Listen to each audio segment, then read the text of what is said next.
Także można powiedzieć, że ja się wpisuję, w tym czasie już się wpisuję w ten nurt, który jest nazywany oficjalnie rewizjonistycznym. Innymi słowy, dla mnie było rzeczą oczywistą, że w takiej formie komunizm, w jakiej on istniał, przetrwać nie mógł. Równocześnie byłem przekonany i zresztą to długo przekonałem, że nie ma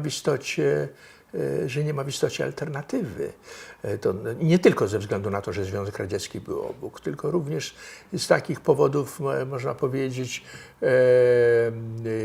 filozoficzno-instytucjonalnych. Ja pamiętam, to znaczy byłem przekonany, że własność społeczna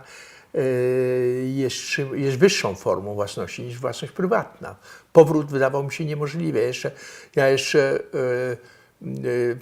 mówiąc prawdę, to było moje przekonanie jeszcze w latach 60. i 70. To znaczy ja pamiętam artykuł takiego wybitnego, konserwatywno-liberalnego myśliciela, specjalisty nauk politycznych, bardzo sławnego, Samuel Huntington, który gdzieś tam w połowie lat 80. napisał artykuł Przyszłość demokracji. I myśmy przedrukowali to w aneksie, w tym piśmie, którym wydawaliśmy. I to, co na mnie zrobiło ogromne wrażenie, to jest to, że pisząc o przyszłości demokracji, całemu światu komunistycznemu poświęcił jeden akapit tylko. To był długi artykuł, żeby powiedzieć, że w tych krajach demokracja nie jest możliwa ani nie będzie możliwa, dlatego że nie ma demokracji bez własności prywatnej.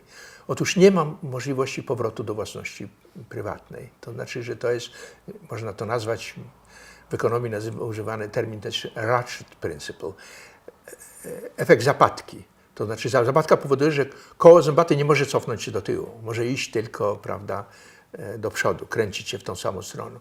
I że tutaj można powiedzieć, jest taki historyczny efekt zapadki. Nawet wtedy, kiedy widziałem, że to jest mniej efektywna gospodarka, że ona jest niesprawiedliwa często, że ona się przyczynia do dyktatury, równocześnie w jakimś sensie nie wierzyłem w możliwości powrotu własności prywatnej.